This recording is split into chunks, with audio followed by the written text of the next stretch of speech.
ఈరోజు ప్రధాన ప్రతిపక్షం అసెంబ్లీలో లేదు. 11 మంది ప్రతిపక్షం ఉండాలంటే 18 మంది పైన ఉండాలి, 19 మంది ఉండాలి. అయితే అసెంబ్లీలో ప్రతిపక్షం లేదు, కానీ బయట మాత్రం ఒక రాజకీయ పార్టీ ఉంది. ఆ రాజకీయ పార్టీని చూస్తే అది విష రాజకీయ పార్టీగా తయారైపోయింది. ఈ విషయం మీరు గుర్తుపెట్టుకోవాలి. ఒక గ్రామం, మీ ఊర్లో దొంగతనం చేసేవాళ్ళు ఉన్నారంటే మీ గ్రామంలో ఎవరైనా పిల్లల్ని తీసుకుంటారమ్మా? మీ ఊర్లో ఎవరైనా హత్యలు చేస్తున్నారంటే మీ ఊర్లో పిల్లనిస్తారని అడుగుతున్నా. అదే మరి ఒక రాష్ట్రానికి ఒక విశ్వసనీయత ఉంటుంది, ఒక నాయకుడికి ఒక విశ్వసనీయత ఉంటుంది. కానీ ఇటీవల కాలం నేను చూస్తున్నా, ఎప్పుడూ లేనటువంటి సమస్యలు చూస్తున్నా. ఆడబిడ్డల పైన సోషల్ మీడియాలో క్యారెక్టర్ అసాసినేషన్ చేస్తారు, ఇష్టానుసారంగా మాట్లాడే పరిస్థితికి వస్తారు.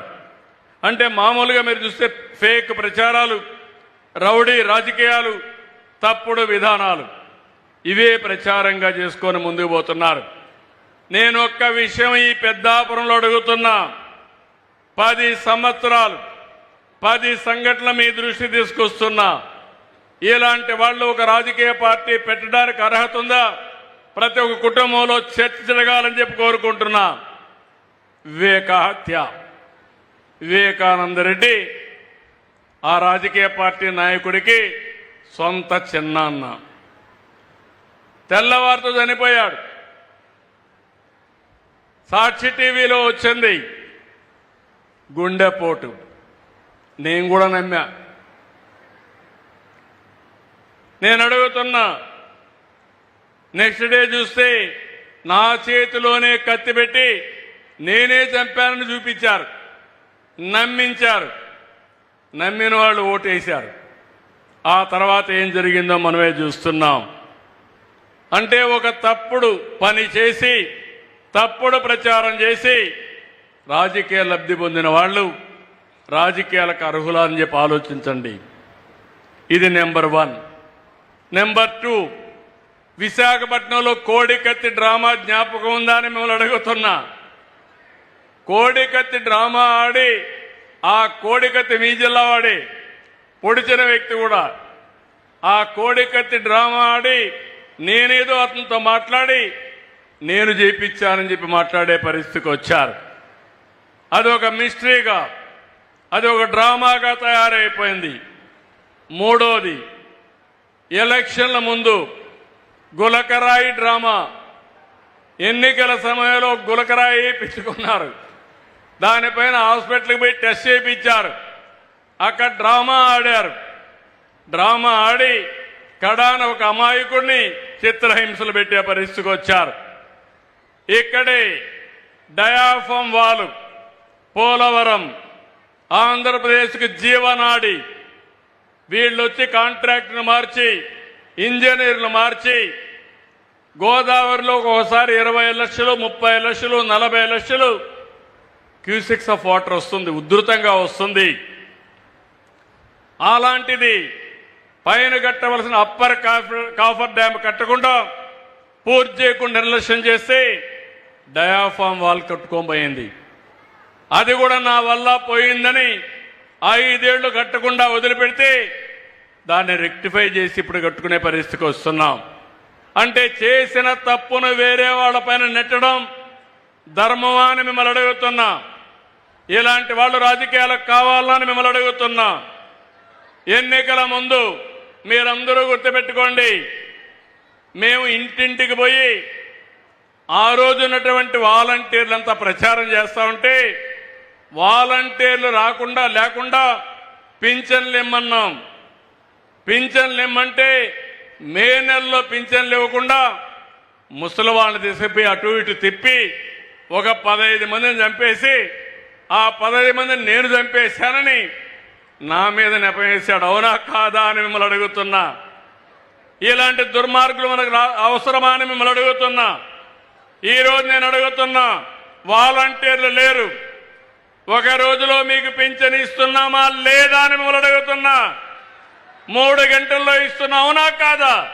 అవునంటే గట్టిగా చెప్పండి, కూడా చెప్పండి అవునని. ఇంకో పక్క ఈరోజు మీరు చూస్తే నేను ఎక్కడికి పోయినా నన్ను అడుగుతున్నారు, మీరు బాగానే పనిచేస్తున్నారు, మీ ఎన్డీఏ బాగుంది, బీజేపీ ఉంది, పవన్ కళ్యాణ్ ఉన్నాడు, పనులు బాగానే చేస్తారు అని సంతోషపడి అందరూ అడుగుతున్నారు. కానీ మీ రాష్ట్రంలో ఒక భూతం ఉంది, మళ్ళీ ఆ భూతం లేదని గ్యారంటీ ఏంటని అడుగుతున్నారు. దీనికి మీరందరూ ఒక విషయం గుర్తుపెట్టుకోవాలి. నేను ఆ రోజు అందరికీ చెప్పాను, ఈ భూతాన్ని పాతాళంలో కంట్రోల్ చేశాం, ఇంకా తిరిగి రాదని చెప్పాను.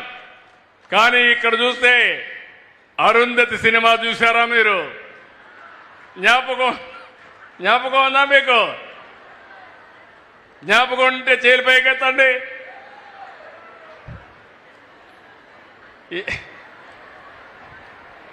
ఓకే, ఏంటి డైలాగు?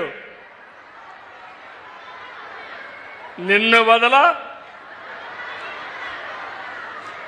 మీరే చెప్తే బాగుంటుంది.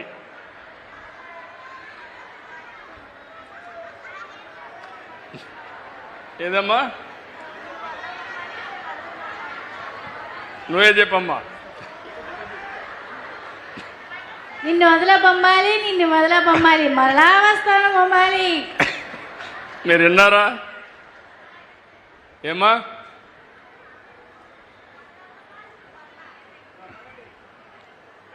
ఆ అమ్మాయికి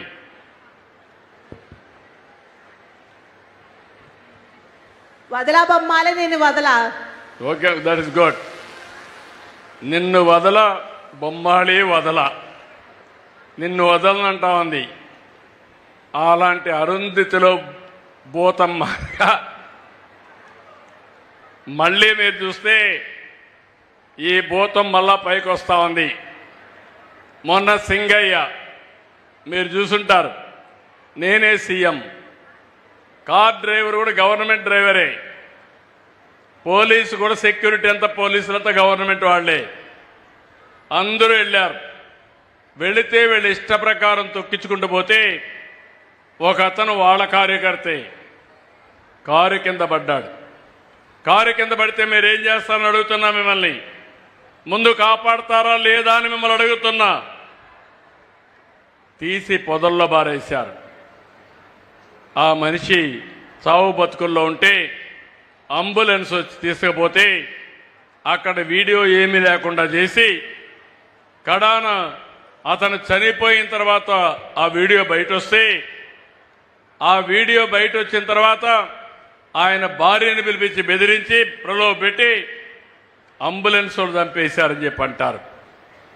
ఇలాంటి వ్యక్తిని ఏమనాలని నేను అడుగుతున్నా. మొన్ననే నెల్లూరుకి వెళ్ళారు. నెల్లూరుకి వెళ్ళి అక్కడ మనుషులు రాకపోతే బంగారుపాలెంలో వచ్చిన మనుషుల యొక్క ఫోటో పెట్టి మార్ఫింగ్ పెట్టి ఆ ఫోటో ఇచ్చి ప్రచారం చేసుకునే పరిస్థితికి వచ్చారు. నిన్న అమరావతి మునిగిపోయిందని ప్రచారం.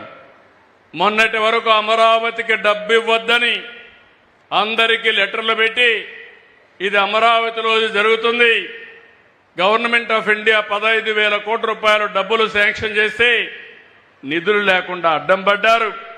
నిన్న మళ్ళీ మునిగిపోతుందని ఫేక్ ప్రచారం చేసే పరిస్థితి వచ్చింది.